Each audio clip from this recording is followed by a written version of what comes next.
Alors on va revenir sur la requête 14 pour exprimer d'une manière un peu différente la partie jointure externe. Donc, alors on va pas mélanger, on va pas reprendre toutes les conditions, on va simplement faire une requête 14 bis ici, où il va s'agir de trouver les noms euh, des employés n'ayant pas de mission, d'accord? Comme précédemment, on avait commencé par ça, mais d'une autre façon. Alors, les noms des employés qui n'ont pas de mission. Donc si jamais je reviens sur ma base de données.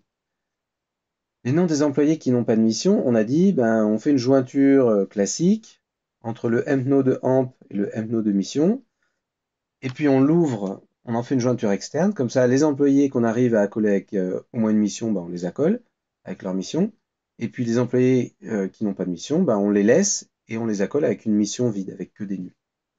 Ça, c'était la première manière de faire. Maintenant, il y a une deuxième manière aussi de faire, qui est d'utiliser l'opérateur NotIn. On a vu l'opérateur in qui nous permettait de vérifier par exemple si la localité était dans une liste avec des localités déjà prédéfinies.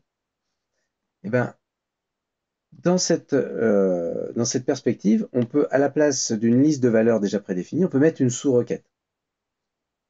Et là, ça va être très pratique parce que imaginez qu'on ait une requête qui fasse l'extraction des numéros d'employés de mission. À ce moment-là, on peut, dans une sur-requête, dans une requête englobante, on peut avoir comme condition le fait que le empno de la requête englobante ne doit pas être dans le résultat de la requête qui nous donne les numéros des employés qui sont en mission. Alors concrètement, imaginez, je vais récupérer les noms des employés qui sont en mission. C'est facile, je regarde la table mission, j'ai besoin que de la table mission et je fais un select empno from mission. C'est-à-dire j'extrais la colonne et puis ça me donne tous les numéros des employés qui sont en mission. Donc pareil, là j'écris en majuscule, minuscule, mais c'est juste pour moi. Ça n'a pas d'impact sur le traitement de la requête. Donc select empno from mission. Si jamais je fais ça et que j'exécute cette requête, voilà, j'ai extrait la colonne empno de la table mission et j'ai tous les numéros des employés qui sont en mission. Si maintenant je considère que ça c'est une sous-requête et que je vais l'utiliser dans un where, eh ben, je peux très bien faire select, bon, par exemple, étoile, from amp. Donc, j'affiche toutes les colonnes de amp pour lesquelles les numéros des employés sont dans quoi? Ben, sont dans la liste des employés retournés de la table mission. Okay, donc ça, si j'exécute ça, je vais avoir toutes les données des employés qui sont en mission. Parce que j'ai d'abord extrait les numéros des employés de la table mission, et après, j'ai affiché les employés dont les numéros étaient dans cette liste-là. Ça revient à faire la jointure suivante. C'est le même résultat. Donc, select amp.étoile from amp, mission, where amp.ampno égale mission.ampno. Testons cette requête-là. Donc là, on a combien? On a 6 employés. Voilà, testons cette requête, du coup. Alors là, on en a 7. Tiens, c'est étonnant. Alors, essayons de trouver pourquoi on en a... Ah oui, pourquoi on en a 7? C'est parce que, c'est toujours pareil, c'est parce que Blake, lui, il a deux missions. Donc, il apparaît 2 fois, en fait, quand on fait ça. Alors que, quand on fait cette première requête, euh, Blake, donc le 7698, il apparaît, si jamais je fais juste cette requête-là, il apparaît 2 fois dans la liste des numéros d'employés qui sont en mission. Mais quand on teste si un numéro de mission, il est dans cette liste, bah, s'il y est deux fois, peu importe, et au final, il apparaîtra qu'une seule fois. Donc c'est logique, on a bien exactement le même résultat. D'accord? En fait, le même résultat, il s'obtient avec un distinct. Euh, voilà, là, on a bien 6 employés et on n'a qu'une seule fois Blake. Donc, vous voyez, là, on a une version avec une jointure classique et une version ici avec une requête imbriquée. En général, les requêtes imbriquées vont permettre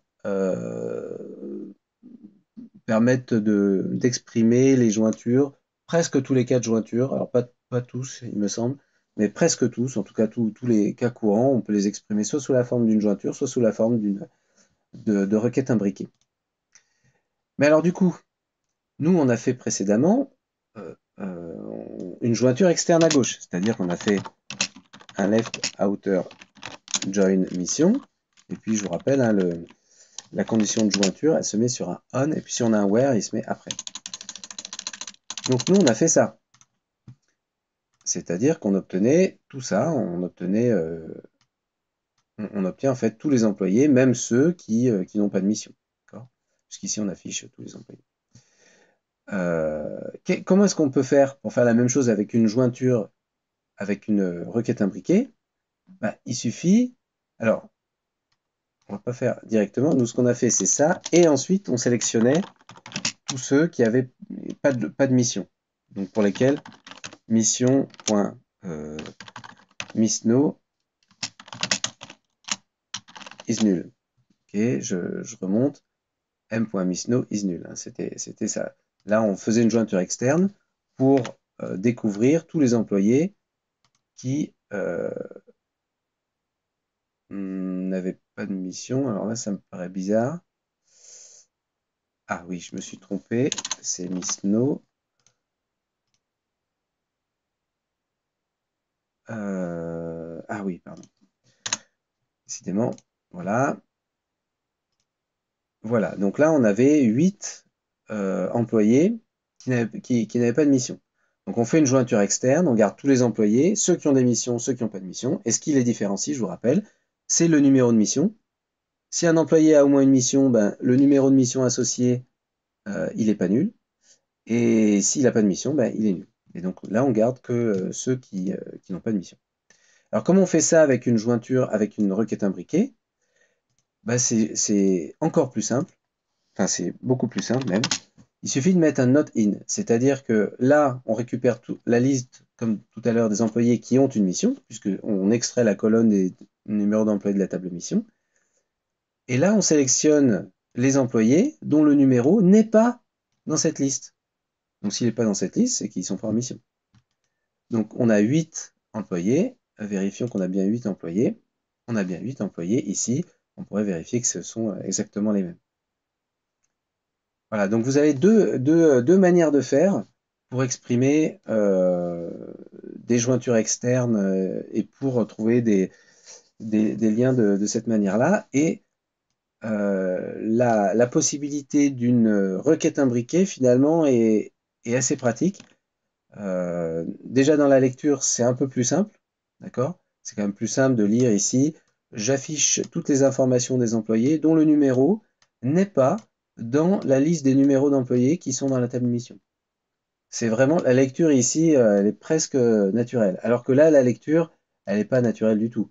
D'accord? Il faut déjà comprendre qu'on fait une jointure externe entre AMP et mission, donc on garde tous les employés. Voilà, qui ont une mission ou qui n'ont pas de mission, et on garde que ceux qui n'ont pas de mission en rajoutant cette condition dans le web. Donc cette possibilité de faire des requêtes imbriquées va être importante pour la requête suivante.